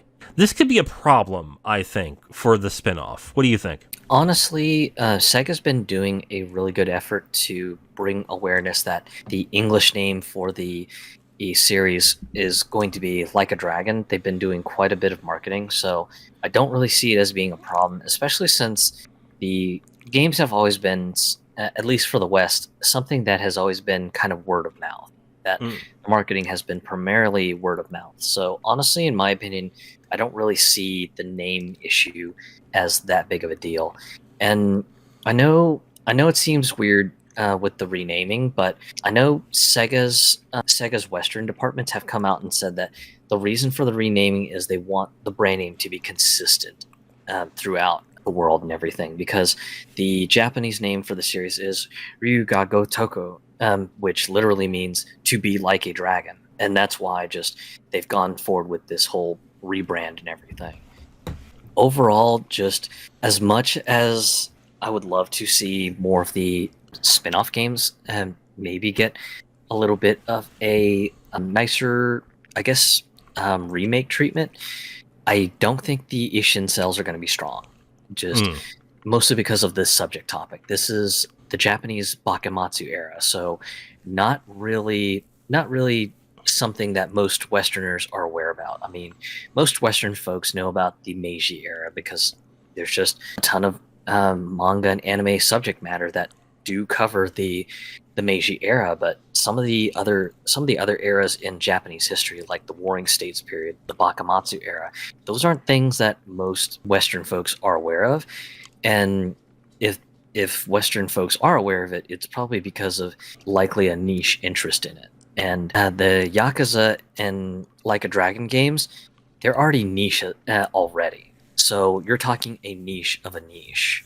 And that's why, just as much as I would love to see a Like a Dragon Kenzan remake happen, I just don't think it's going to be in the cards. I think just the sales on the Ishin remake are just going to be either low or underwhelming, and Sega's just going to write it off as, okay, we tried. The West doesn't want this, so no more trying to get these games localized and translated. So I don't quite agree with that. I mean, you're telling me that the U.S. audience that's into Japanese stuff is so ingrained into what era every Japanese movie, TV show, game is doing, that they can hone down to the specific era as to which that they are lampooning or that they're trying to represent. I just think, in all honesty, even though people are really into Japanese anime, Japanese movies, Japanese games, and this and that, they just like the culture around it. Like, if there's samurais in it, they're good. If there's ninjas in it, they're good. If it's samurais, they're good. I don't think they're going to look at it and go, yeah, but that's not the era that I'm used to. That's not the... I don't even know the eras, I'm sorry. I think they're just going to look at it and go, well, there's samurais in it. I like samurais. That sounds cool. Like, yeah. If Ghost of Tsushima can rack all sorts of big sales, I don't see why this can't. I just think and I know you think the renaming is not that big of a deal. I think it might not be a big deal, but it's enough of a deal to harm sales. And also, there's word of mouth, and if the game is good, and that stuff too. I don't think people will look at that and go, "Oh, that's not what I'm used to." As long as it still feels like a samurai movie, or it has samurais and ninjas and stuff like that in there, I don't think they really are that discerning. I mean, the reason I make mention of the era pieces, the Meiji era, had clear heroes and villains. I mean, that's where just it's a little bit easier to follow. Whereas stuff like stories about the Bakumatsu era, they're more political. It's more kind of there's a lot of gray areas. Not everyone who is good is truly good, but not everyone who is bad is truly bad. So there's just a lot of political intrigue, and some people are really into the political intrigue sort of stuff. Some people are not. And this gets into, at least with stuff like Kenzan and Nishin, it gets more into just the politics of those particular eras. And I just don't really see a massive interest in it, mostly because of that. And also, there is another point I forgot to mention that bears mentioning. So the staff behind the Ishin remake, they did confirm when the remake was announced that there will not be an English dub track. And the reason for that, they had mentioned, was that the particular speech mannerisms in the Bakumatsu era are very, very specific. So they had said that due to that, they don't feel that providing an English language track would be able to properly convey the intricacies of the language and enunciation of words and phrases and things like that. And I remember when that was confirmed, I had seen some people just going, "Oh, gross, no English track? Yeah, screw this. I'm not going to play it. I don't want to fucking read subtitles when I'm playing a video game." Yeah, but you're talking about Yakuza fans. Yakuza hasn't had an English translation since the first one. Like, I don't know. No? The recent games have had English dub over tracks, actually. Have they? Yeah, because Like a Dragon had an English track option. Judgment and Lost Judgment actually have a dub track option as well too. I cannot remember if Yakuza 6 did or not, but there's that. And I believe Yakuza 2 Kiwami had a English track. That one I am not 100% on. But yeah, there have been a couple of the Yakuza games in the last couple years that have gotten complete dub over tracks and everything. Though, to Judgment's credit, the English track isn't a one-for-one translation of the Japanese language track. They actually redid a lot of the grammatical structure to meet English language sensibilities. So, and Sega actually has a couple of interesting videos showing the differences in just the Japanese track versus the English track and everything. So, yeah, there have been games in the last couple of years that have had dub over tracks, but yeah, just when the Ishin remake announcement came out, there were a bunch of folks basically saying, "Oh, well, if it's not going to have an English track, fuck this. I'm not buying it because I refuse to read subtitles in a video game." And it's just like, oof. I think that's a bit of a short-sighted reason to, not play a game. But, yeah.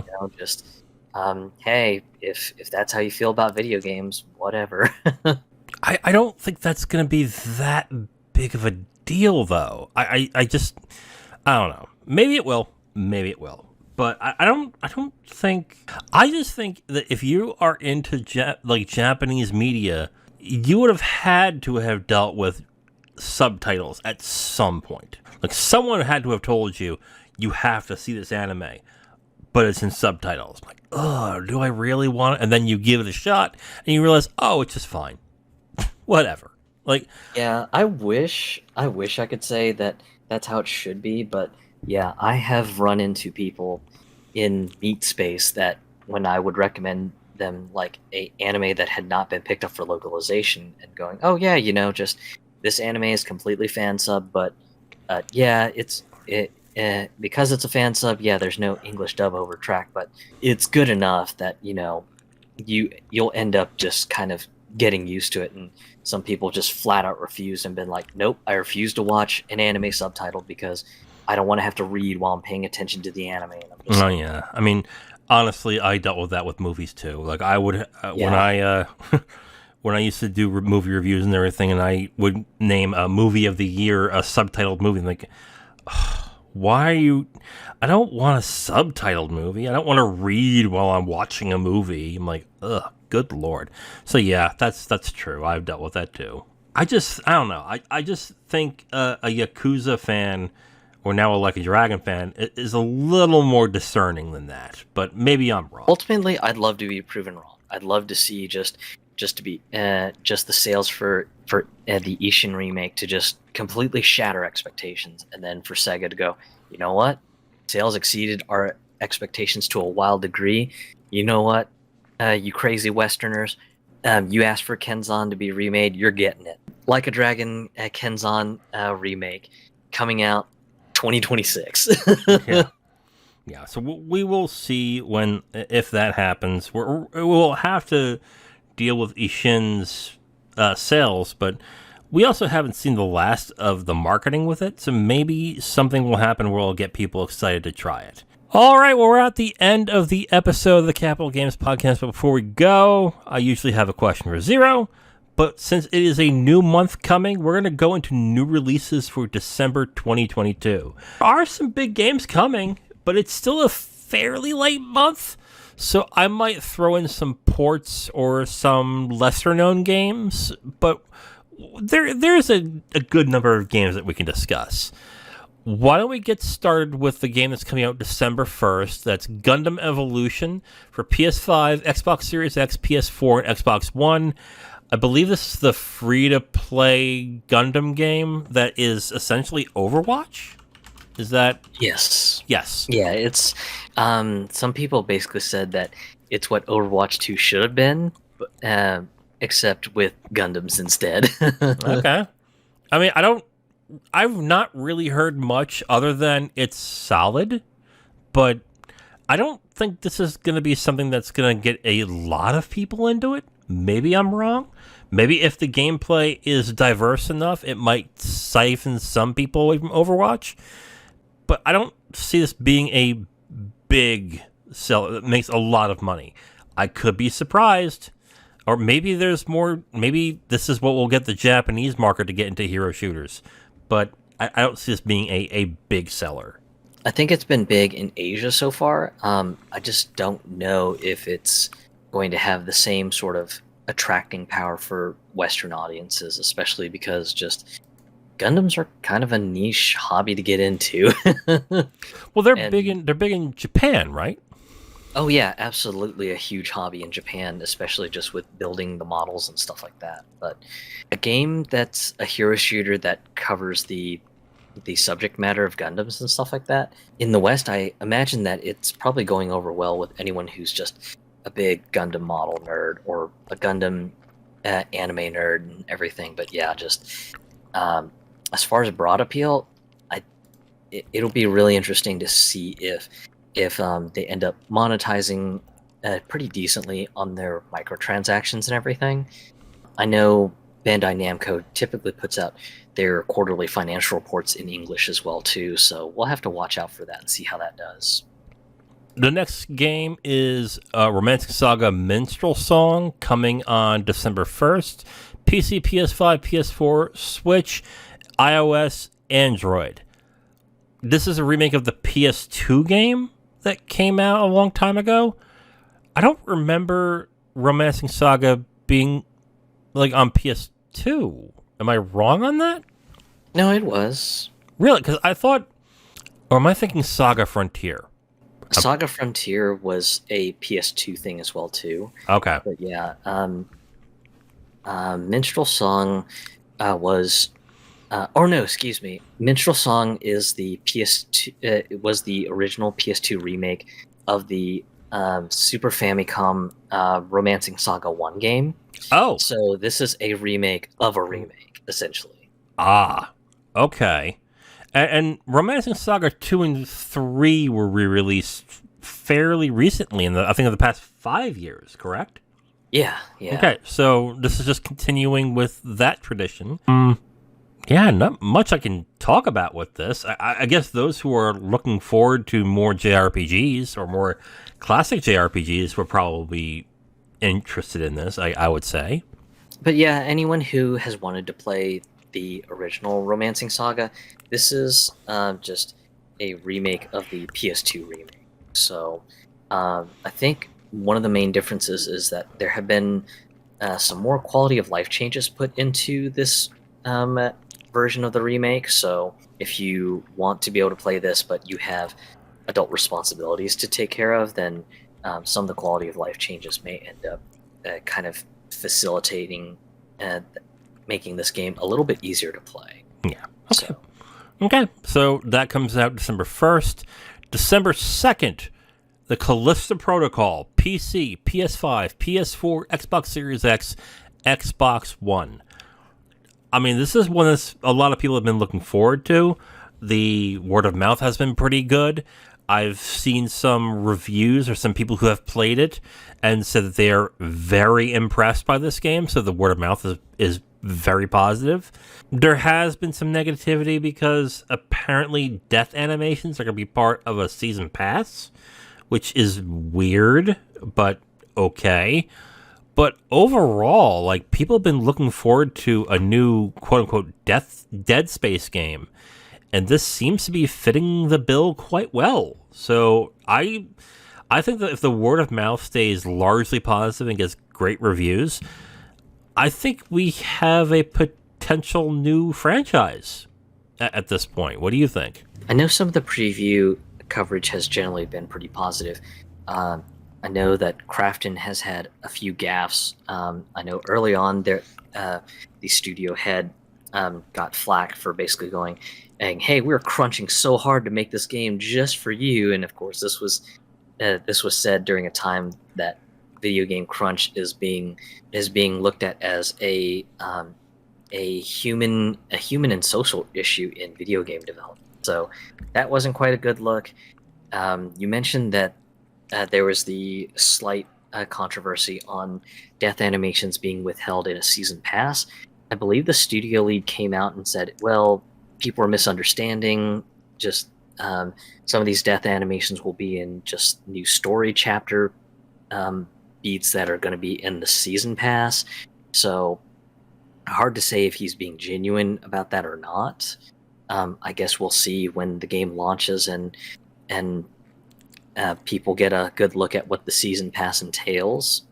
But yeah, overall, just I think some of the previews have basically said, oh yeah, if you've sorely missed what Dead Space 1 was all about, then this is going to be a little bit more up your alley and everything. I mean, do you think this is going to sell well? I mean, it is still a new property, and a lot of game makers and game developers are very reticent on making new IP. And this is from the people who made PUBG, I think, correct? The studio that made PUBG, but I think in their staff they have a lot of former Dead Space 1 and 2 staffers. Right. But I think if the word of mouth is strong enough, I think this could potentially be a brand new franchise coming. That's my feeling on this. Okay. Marvel's Midnight Suns, PC, PS5, Xbox Series X, not on previous consoles. Interesting. This is from Firaxis, the people that made XCOM, and there seems to be some differences between it. So this is not XCOM with superheroes. This also has a card-based mechanic as well when it comes to choosing the abilities that you can use in fights. Preview coverage has been solid to a certain extent. People are really liking the gameplay, but apparently there is a social system in this game, which is really weird for an XCOM game, but okay. What are your thoughts on this? It looks interesting. The whole card element for kind of the combat piece, almost reminds me of the old Metal Gear Acid games, which Mm. I loved to death on PSP. So it definitely has my attention. But yeah, just when they revealed that there's going to be like a social link element to the game, I was just like, really? Just I get it. You kind of want to explore some of the lore beats that this game potentially lets you explore, but that's one more thing to add to the pile of things I have to micromanage while playing this game. And, and apparently, previews is that that's half the game. It's not like Oof. it's not like a oh you get this, do a little few dialogue choices, and then you're back out there. No, they're making it half the game. So I'm waiting. Hearing that, I'm waiting for reviews, but just for like a Firaxis, I've wanted a new Firaxis game. I wanted a new XCOM like game, and this actually got me interested. But I'm not going to spend $60 on a game if half of it's going to be poorly written, like social stuff. Like it's great in Persona because Persona has really good writing, but from what I've read, like the writing in this is not good. So I don't know. I don't think it's going to sell quite as well as they're hoping either. I think this will sell okay for a Marvel game, and that's it. Because people are going to realize, oh, it's not an action game. And then that's going to be the main thing. It's like, don't do it. It's not an action game. It's like a weird, like turn-based game thing. I don't know why. And that will be it. I think it will do okay in the first month, and then it'll drop like a rock after that. And it's a bit unfortunate because, much like you, I quite like the XCOM games as well too. But hearing that half the game is going to be sort of Persona-style social link management, it's just not something that really appeals to me because the thing that I love about XCOM games is just the fact that it's just so heavily focused on the combat sequences and everything, and just you having to outplay the enemy faction and everything. That's what I like an XCOM game for. And then, much like you mentioned, that some of the previews have said, yeah, the writing's not the greatest. It just kind of has me just sighing under my breath, going, "Oh God!" Yeah. Just so half the game social links, and the writing isn't that good. Ooh, yeah, I don't know if I'd be into that. Yeah, that sounds like a slog. So we'll see. We'll see how that goes. December 2nd, Need for Speed Unbound, PC, PS5, Xbox Series X. Wow, another one that's just on new consoles. Though I gotta say, I've seen some of the gameplay, and I don't really see how it's utilizing the new consoles. It looks fine, but I'm not particularly impressed. I've heard that copies have been either copies have leaked and people are playing it now, or they've stealth released it today. I'm not sure which is which because I went on the Xbox earlier, and it's purchasable, but I still think it's on pre-order. I'm not entirely sure. The word of mouth has been like from the few people who played it is like solid. It's all right. It's a good game, but EA has put no marketing on this whatsoever. Not only did they only decide to start announcing it. What was it, last month, like in October? They have done nothing other than that since, and it just seems to be like a Need for Speed with anime trappings, essentially. Well, not even that. So the characters have kind of a cel shaded anime style, and you can have like street graffiti style animated effects for like your cars, like when you do like a burnout, or when you do like a wicked sick jump off of like a highway onto like another highway. That's really all it is. And then you've got like the hyper realistic style for the world, for the cars, and accessories you can bolt onto your cars and stuff like that. And actually, I think I know what it is. So if you buy the premium edition, the Palace version, then you can play the game today. But I think if you have like the higher tier version of EA Play Pro, then you can also get to playing it immediately today. But Okay. if you end up just buying the standard edition, you have to wait until Thursday or Friday. Okay. All right, makes sense, I guess.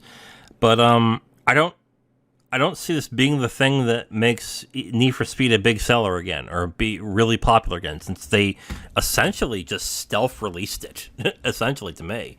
So, yeah, unless they really start advertising it on release and for a few weeks after, I don't see this making much sales.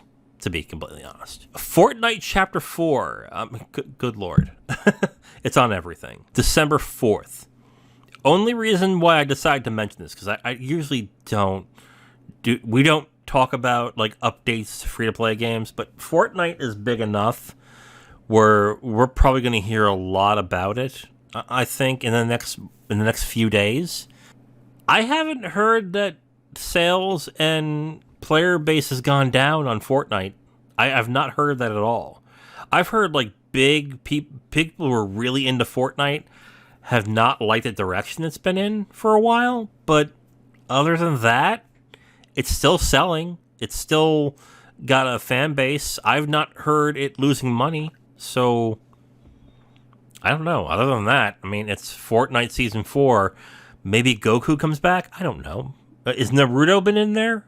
Or Naruto? My nephew made fun of me for saying Naruto. Yeah, I mean, I really don't care either way as a person who enjoys anime and stuff like that.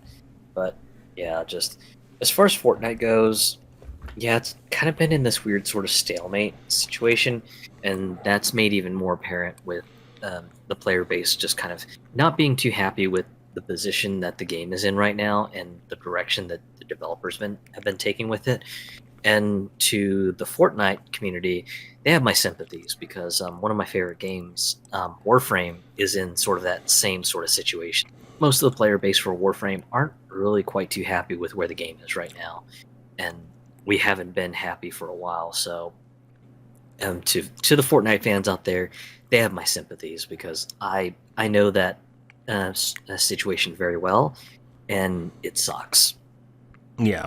I mean, this also could be the sign of basically they have their core audience now. It's going to stay, and they're just going to cater to that audience. You know, we don't know at this point, I think, but I haven't heard that sales have gone down. I haven't heard that player base has gone down. I've not heard much of anything. And usually before a big, like, a new season, we hear about it. And I haven't heard anything. So, that's interesting. That's December 4th if you want to let your nephews, nieces, or kids know. Hello Neighbor 2, PC, PS5, Xbox Series X, PS4, Xbox One, December 6th. This was really popular at Hello Neighbor 1 about, 3 years ago? I hear no one talking about this ever since. So I don't know if this is a company that desperately needed a sequel, and hopefully it will lightning will strike twice, or that they have a brand new idea or spin on this that they think will be ultra popular. But I don't see this doing quite well. I think this will be another one. I think this will be one of those. They tried to make lightning strike twice, and it just wasn't going to work. Did you play Hello Neighbor?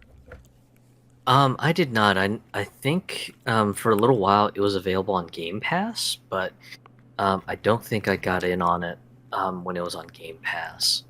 My nephew was really into it at one point, and he showed me what you have to do to play, and it's basically hide and seek. Like, it was like, okay, weird, but fine. That's cool, I guess. But yeah, I don't know. This seems like, and maybe I'm wrong, because we're not really into the youths, but I don't see the same type of people who are into Hello Neighbor getting into Hello Neighbor 2.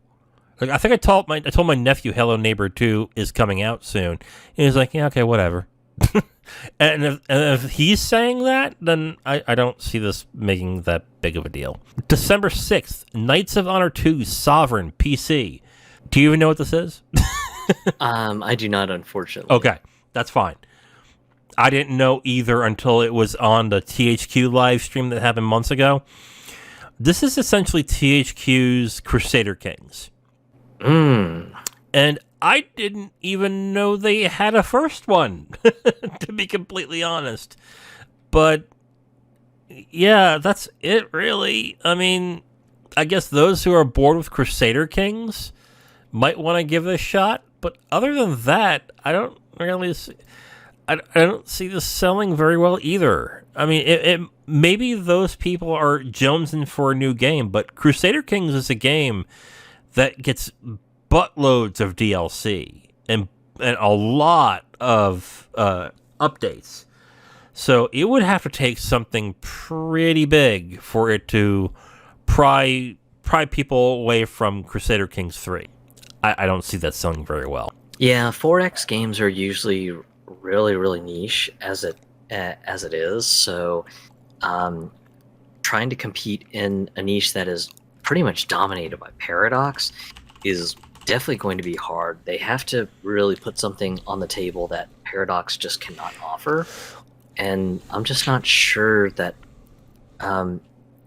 any company can really do something to shake the stranglehold that Paradox has on the 4X genre. And this is a niche on top of a niche on top of a niche. To be completely honest, yeah, totally. Like this is for hardcore people, because I tried playing Crusader Kings 2 a long time ago. I'm like, this is fascinating. There ain't no freaking way I'm gonna get into this. This is way too much. Like, it is in depth, like as shit, dude. Like, you have to plan. Like, okay, I'm gonna do this with my country, and I'm gonna have my daughter marry this guy in order to get like, it is crazy in depth. Like like, it was too much. I was like, okay, I'm not getting into this. So yeah, that is 4X games are beyond my depth, because I think a friend of mine tried to get me into playing like one of the Paradox 4X games, and just seeing the interface, I just noped out. I was like, nope, this is way too much. This is like sensory overload for me. I'm dipping out. Like, I got into Sins of the Solar Empire, Stellaris, that stuff. Like, I am into that stuff, but Crusader Kings was like, whoa. Whoa, hold up. Way too much. But anyway, December 6th is when that's coming out. Also on December 8th, Chained Echoes, PC, PS5, Xbox Series X, PS4, Xbox Series 1, Switch. I'm not even sure if you've heard of this game. Have you? I've heard the name, but haven't heard too much. From what I can see of some of the trailers and previews of it, it looks kind of like a Fire Emblem sort of tactical RPG thing, maybe. Kind of like overworld exploration and stuff. Yeah, essentially.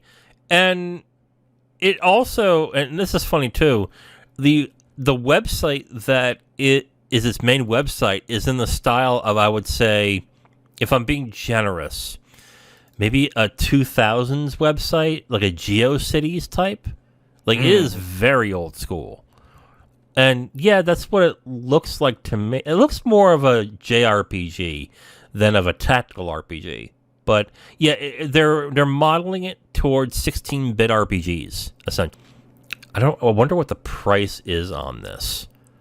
Yeah, unfortunately, the Steam page has no price on it yet, okay. So there's no telling. Okay. If this is a $20 game, I can see this making pretty good sales, but I doubt that's going to be the price. I think this is probably going to be along the lines of a $40 or $30. So, I mean, if you're into it, great. Other than that, this is something usually I wait for a sale on if I'm interested. Portal's getting an RTX update December 8th. I don't know. Yeah. The only comment I have to that is must be nice to own a 4090. Yeah, no kidding, right? No kidding. Dragon Quest Treasures, December 9th, Switch. I've heard nothing about this other than it was announced on a direct in September, and that got me excited. But I've really not heard much of anything about this. So Yeah, Western press has been really quiet about it. Japanese press has been talking about it quite a bit. I know Square has been kind of going around and showing demo builds of the game in Japan and going, "Oh, look at all this cool stuff you can do." And it's interesting because it harkens back to stuff like Dragon Quest Monsters, which I was a really big fan of during the original Game Boy Color game and everything. So, seeing that this game is much in the vein of things like Dragon Quest Monsters, I'm very excited to see it. So, I'll have to see if things in my budget clear up, then that might be one I might try to go out of my way to pick up. yeah, I'm surprised that YouTubers who mainly do RPGs haven't gotten review copies of this yet. Which that has me worried because usually on either smaller RPGs or even bigger RPGs, they get them in advance. And the fact that Square isn't getting is I haven't heard anybody get this has me a little worried. But I will wait for reviews and hopefully it's good. Comes out December 9th. Next up, Crisis Core, Final Fantasy VII Reunion, PC, PS5, Xbox Series X, PS4, Xbox One, Switch, December 13th. We've all been asking for this to come out in digital in some form. So I guess this is a smart move on Square to do this. And apparently they're updating the battle system to a certain extent. And the graphics are being overhauled, of course, which is great.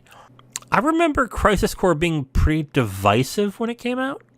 There were some who loved it, but but it was like a half and half. Like either people couldn't stand it, or it was, oh, this is great, actually. So I don't know how this will really fare unless they really do a good upgrade or update. Unless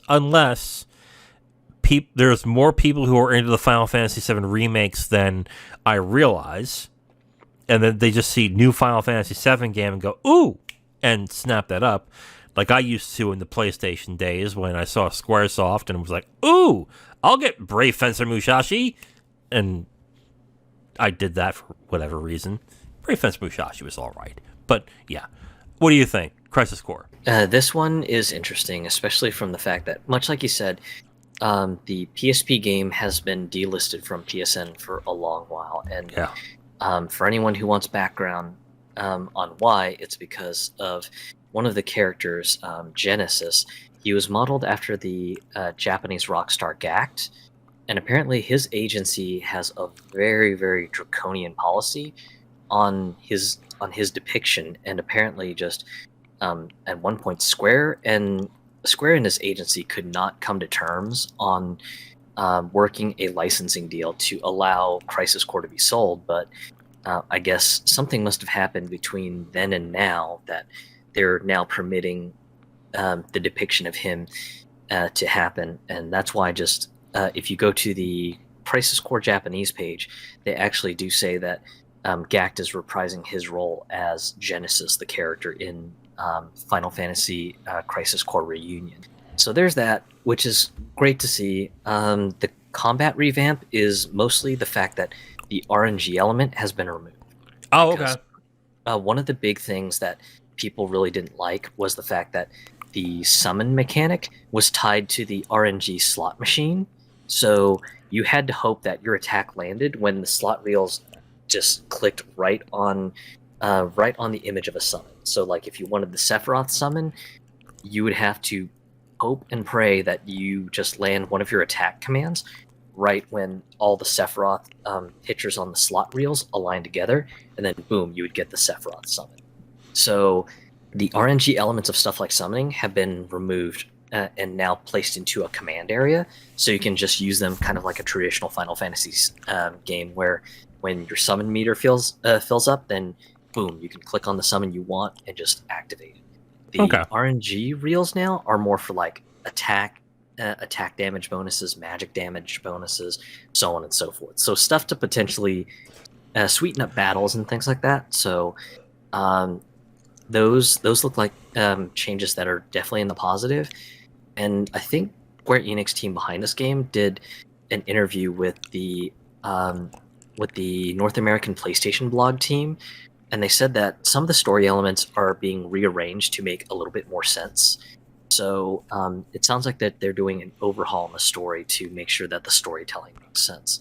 So that'll be interesting to see on what they end up doing with that, especially since they said that they felt that the storytelling in the original release of the game didn't quite meet their standards. So they're just doing a complete overhaul now to make sure that it meets what their standards are now.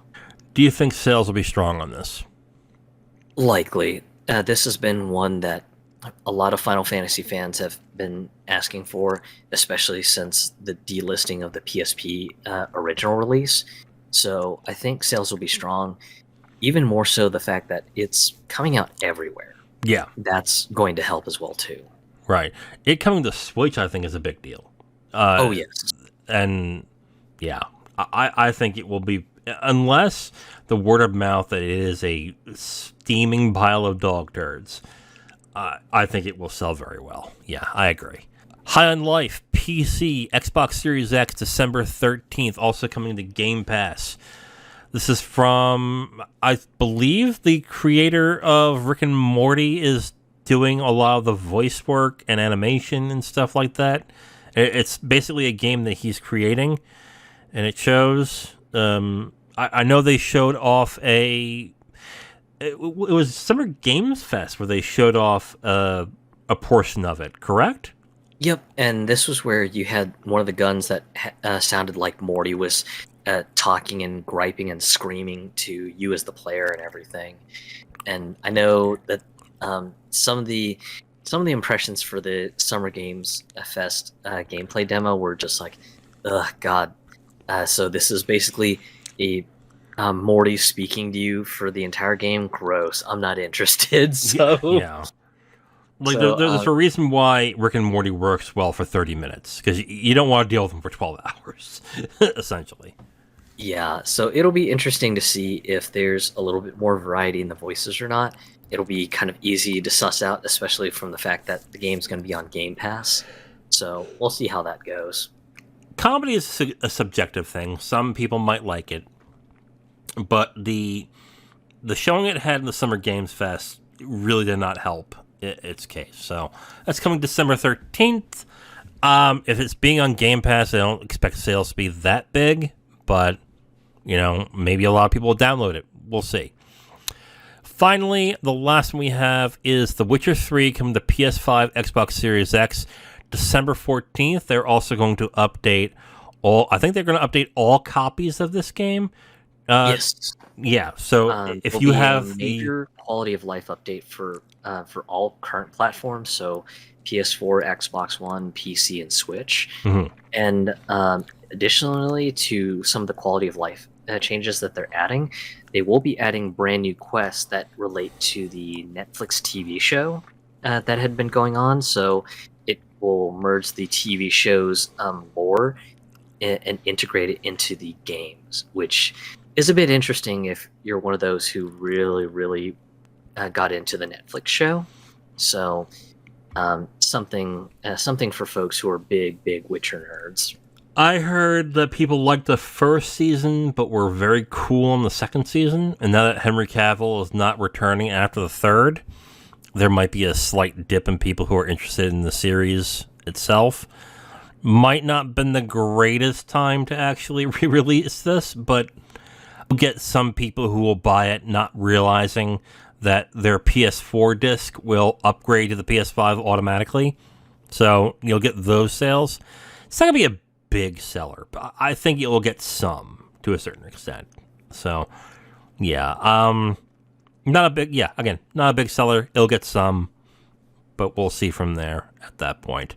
I don't even know what the price is for the PS5 Xbox Series. Are they even releasing discs of that? Honestly, no idea. Oh, it's just a patch. It's Oh, not it's a. just a patch? It, yeah. It's not going to be unless it's going to be like a release later on that day for like a digital download. But yeah, most of the news that I'm seeing is that it's just going to be a patch that will just patch your PS4 version up for PS5 if you're playing it on PS5 or something. Yeah, I'm looking at the PSN side right now, available for PS4, $49.99, and then they have a thing on updates saying if you want to upgrade to PS5, you need it down. Okay, yeah. So they don't seem to be having a disc-based thing coming. So then those sales are not going to happen. So yeah, okay, that's fine. I mean, can't really talk about sales, so it's not going to... Maybe it'll sell a little bit more when people realize it's being upgraded, but I don't think it'll be that much. Okay, so that's it on that. That's really it. That's the rest of the game. That's all the games really that are worth talking about. There's some indie games coming out throughout, some little known games, but other than that, that's it really. What do you think is going to sell the most this month, and what do you think it will be the big sellers? Definitely Crisis Core, because just that's kind of a Final Fantasy nerd's dream right there, especially with the fact that the game has been unavailable to buy for the longest time. Yeah. So that one is definitely going to be a strong seller. Okay, Crisis Core, and I think Callisto Protocol will probably hit the top 10. I think. Oh yeah. I think if the word of mouth is getting better and better, I can see Callisto Protocol still being in the top 10 when the Dead Space remake comes in January. I think that's a possibility. But yeah, I agree. I think Crisis Core is going to be the big one, and then Callisto Protocol is like a close second. Definitely I'll be interested to see if Callisto Protocol will be able to hold on to its momentum when the Dead Space remake comes out in January. But yeah, that's going to be a while until we get there. Other than that, I mean, unless Hello Neighbor 2 sells more and I'm more out of touch with the youth than I realize, which, again, not a bad thing. I don't want to be in touch with the youth. Good Lord. But, yeah, I think that's it, really. There's really not much else that I think that will sell very well. At least I don't see it. Maybe Marvel's Midnight Suns? But, like I said, it's a strategy game, and when people realize what it is, I think that will limit its sales potential. So yeah, that's it for me. Anything more do you want to add to that? No, I think we've covered it all. All right, well, that is the end of this episode of the Capital Games Podcast. Tune in next week where we're going to discuss the going-ons and happenings of the video game industry, including next week a big dive on what's going to happen at the Game Awards. We'll talk about what we think will be the winners. We'll talk about what we think will get announced. And we'll have something to announce as well for the Game Awards when that time comes. For this episode of the Capital Games Podcast, I am The Wiz. And I'm Zero. And we'll talk to you next week. Bye.